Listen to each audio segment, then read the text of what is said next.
Kadrun Suki Nur sembuh dari sakitnya. Aku ya. Aku cinta, Anda cinta, semua cinta buatan Indonesia.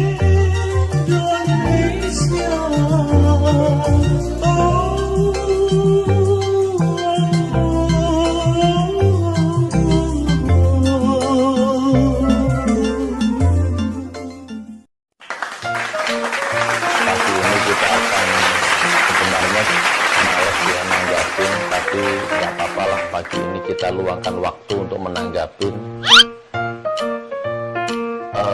supaya yang belum sadar supaya sadar bahwa betapa konyolnya ya, betapa rendahnya akun-akun sampah, manusia-manusia sampah ya. Jangan baper. Bahas dulu yang pertama ini. Ku menemukan cinta padamu ya Tuhanku, setelah ku lelah mencari mursyidku. Wah, tapi ya kewajiban kita untuk saling mengingatkan, saling berwasiat di dalam kebaikan demi kemaslahatan agama dan juga bangsa ini.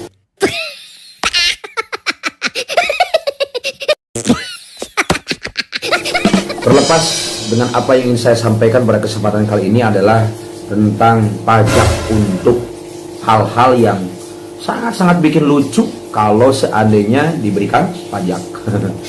Seperti itu, saudara. Sebentar, saya percepat aja. Terus kemudian, kali ini akun YouTube. Ini tadi admin sudah. Bagi Anda yang belum subscribe channel Benteng Akidah ini, kami harap subscribe dulu. Sekarang sebarkan seluas-luasnya, komentari dan beri masukan kami. Insya Allah kita akan bersama-sama membangun dakwah ini dan menyebarkan kebaikan kepada umat. Keinginan kami hanyalah semata-mata ingin mendapatkan ridho daripada Allah Subhanahu Wa Taala dengan tersebarnya dakwah ini, dengan tersampaikannya risalah ini kepada umat seluas-luasnya. Demikian, jangan lupa sekali lagi subscribe. Saya emang ngotori mulut nyebut namanya tuh emang. Ngotori channel saya untuk nampilkan channel dia tuh juga sebenarnya emang banget. Oke, kita rendahkan ego ya. Nih. Ada seorang santri yang bertanya kepada kiainya, "Kiai, bagaimana kalau misalkan saya berangkat haji, naik haji dengan dana haji hasil mencuri dan merampok?" Maka kiainya mengatakan, "Kamu adalah orang yang gagal sebenarnya, dan kamu orang yang tertipu, dan kamu orang yang celaka."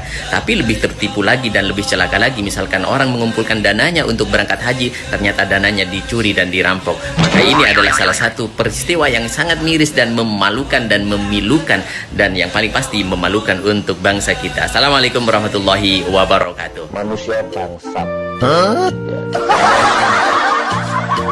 Ngemis subscribe, minta subscribe, minta ditonton, minta di subscribe.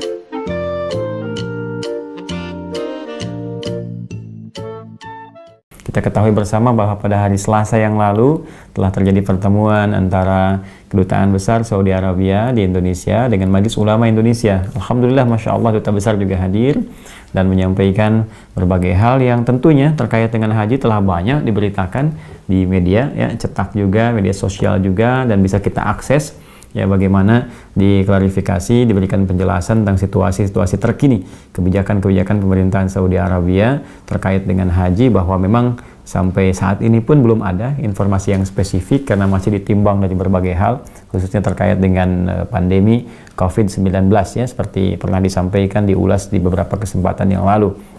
Alhamdulillah itu terjadi, jadi setidaknya bisa memberikan gambaran-gambaran kepada kita tentang situasi haji secara global, jangankan di Indonesia, ya, secara global pun tentunya ada hal-hal yang menjadi pertimbangan spesifik bagi kerajaan Saudi Arabia sebagai penyelenggara di ranah internasional terkait dengan pelaksanaan ibadah haji.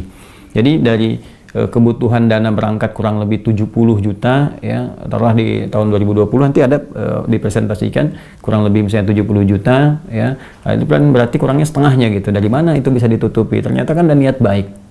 niat baik yang nanti diantaranya dieksekusi dengan 3 tahun ke belakang atau 4 tahun ke belakang didirikannya BPKH, Badan Pengelola Keuangan Haji itu ya. Dulu kan masuknya di Kemenag, rekening Menteri Agama ya, atas nama Menteri Agama tapi untuk negara kan dimasukkan di situ. Lalu untuk supaya independen, terpisah, khusus dikelola dengan benar, kemudian didirikanlah atau diresmikanlah BPKH ini ya, Badan Pengelola Keuangan Haji, supaya dikelola bagaimana caranya bisa membantu kepada masyarakat. Dana yang 35 juta ini bisa tidak banyak beban di jemaah hajinya, sehingga dikelola ada manfaat ya, ada hasil dari kelolaan itu disubsidikan ke situ, sehingga setiap jemaah yang berangkat harusnya bayar 70 juta sampai 80 misalnya kurang lebih, itu hanya bayar sekitar setengahnya saja, diusahakan demikian. Maka itu yang terjadi selama ini. Nah, BPKH ini yang mengelola, tentunya saya sudah banyak tanyakan seperti apa, ini juga berjalannya tidak sembarangan ya. Tentunya kalau saya sih mendorong datang ya, semua duduk gitu ya. Bahkan di akhir saya usulkan coba duduk semua stakeholdernya, termasuk teman-teman yang diskusi kan di ranah publik yang terbuka, karena ada hal yang tidak perlu dikonsumsi oleh masyarakat awam ya, yang berpotensi gaduh gitu ya, berpotensi tidak dapat apa-apa dari itu semua. Ya, lebih baik kita energinya dipakai untuk satu tujuan bersama, bagaimana memfasilitasi masyarakat mudah untuk haji, maslahatnya ada, nyaman, dan turunan-turunannya. Ya, kalau kita ingin bahas misalnya ada usulan-usulan, kenapa tadi sempat saya tanyakan juga, ya kenapa nggak dibikin investasi di hotel saja misalnya kan, atau misalnya tempat-tempat strategis dan sebagainya. Ternyata Masya Allah ya, dari semua bingkai program BPKH ini spiritnya adalah spirit keislaman dikonsultasikan dengan MUI. Jadi setiap kali akan, misalnya di sini ada tentang sukuk ya, saya tanyakan misalnya kenapa harus diinvestasikan kepada SBSN, Surat Berharga Syariah Nasional misalnya kan, ada sekian persennya di situ. Ternyata juga dasarnya konsultasi dulu ya, ada keputusan Ijtima Ulama Komisi Fatwa se-Indonesia 4 tahun 2012 itu kan, tentang status kepemilikan dana setoran BPIH yang masuk daftar tunggu atau waiting list.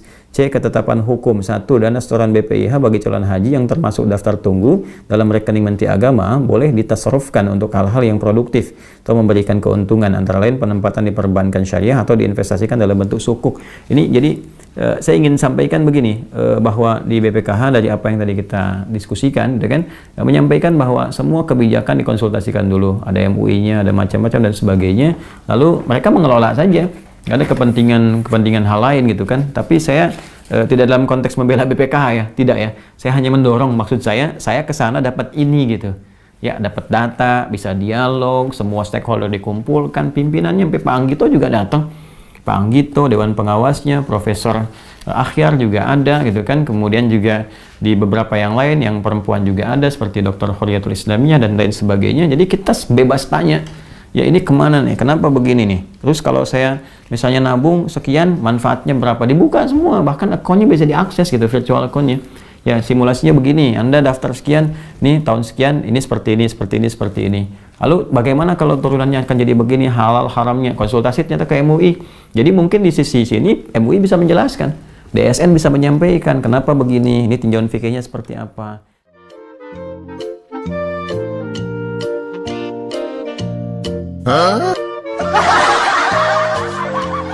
Perhatikan, akun sampah manusia sampah. Kasihan. Ini layak diproses. Masuk ayo.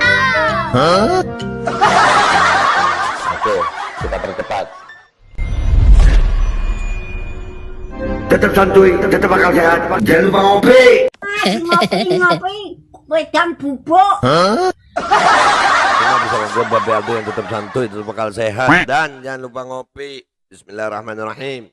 Woi, gue lagi ngopi nih sama kerupuk. Silakan minum. Ngopi.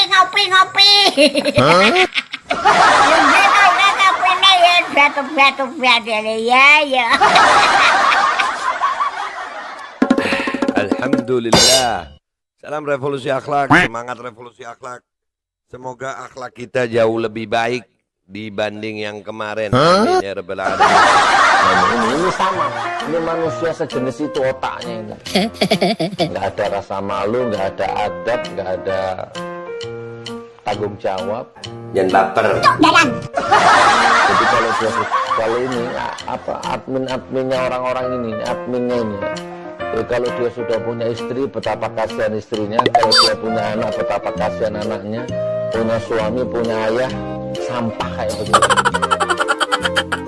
Nggak usah memprovokasi begitulah. Ya kalau memang mau siap-siap ngopi ya tentukan tempatnya, tanggalnya. Ya kan, ngopi dia kita. Alhamdulillah, ngopi.